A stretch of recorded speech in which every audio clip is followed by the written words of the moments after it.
evening. I'm Leland Vittert. How did we get here?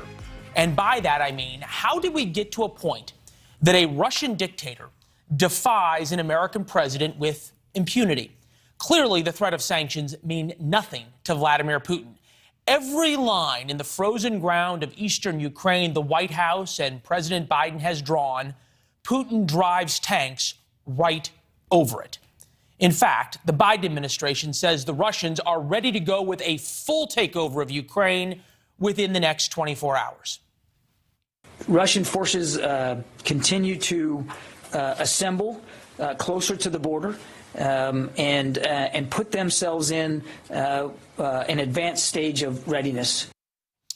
All right, we'll take you through what's happened. This is where the Russians are staging now, inside of what is internationally recognized as Ukraine. Remember, Vladimir Putin has recognized unilaterally this whole area in red and here as sovereign territory, ethnically Russian territory. Late today, the leaders in each of these areas, which are Putin puppets trained by the KGB and the FSB, Russian military intelligence, they have sent letters back to Moscow asking for protection from Ukraine to prevent, in their words, a human catastrophe. With that, the Russians have moved more troops into this region right here. They have yet to confront the Ukrainians lined up here in a formal force-on-force war. Obviously, there's the artillery skirmishes. We showed you the video of that earlier. This is setting up for one of two things: either a full-scale Russian invasion through the east and then up from their troops here in Crimea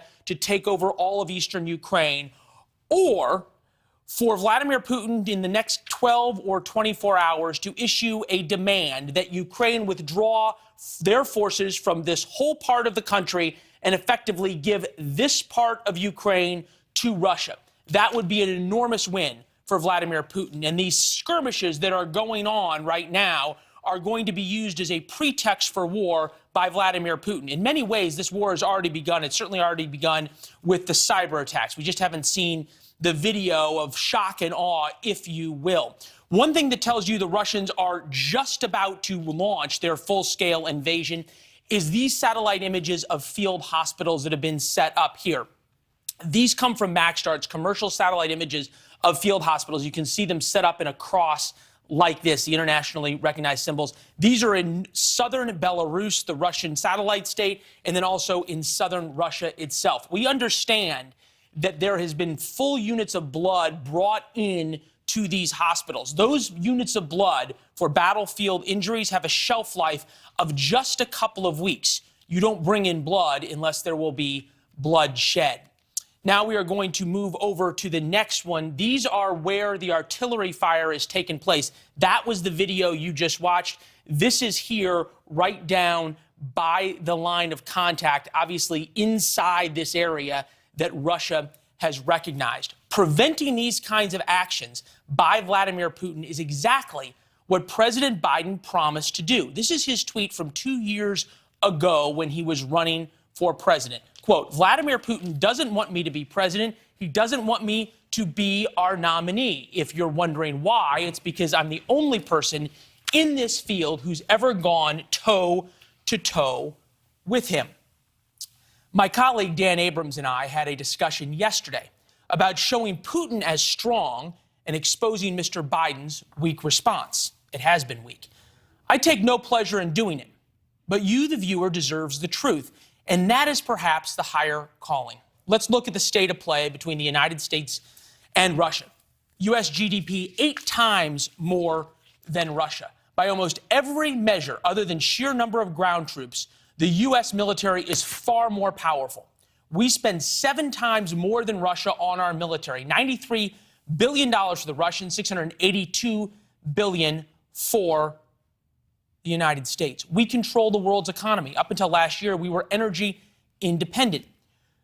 Vladimir Putin will defy President Biden and our allies because he can. Specifically, Putin is willing to pay a higher price in blood and treasure to take over Ukraine than we are willing to pay to defend it. That's the way the world works. Shockingly enough, for a large part of the Republican Party, that's just fine.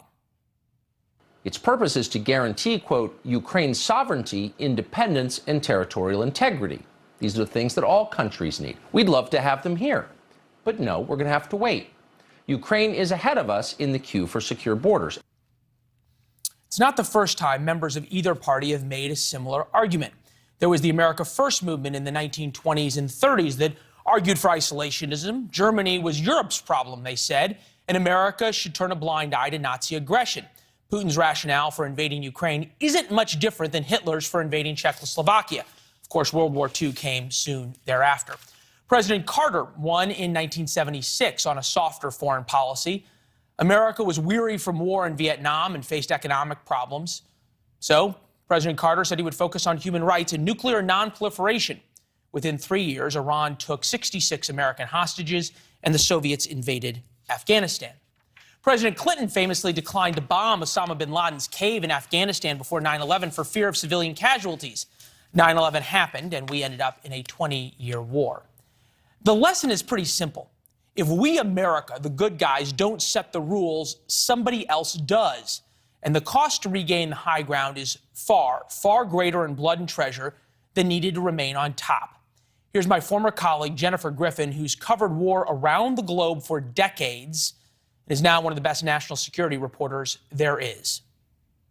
We are witnessing the beginning of the end of the post-Cold War architecture, which ensured a rules-based order, stability, and respect for the sovereignty of nations. The world must now brace itself for what follows. Thanks for watching. Click the red subscribe button below so you can get more of NewsNation's fact-driven, unbiased coverage.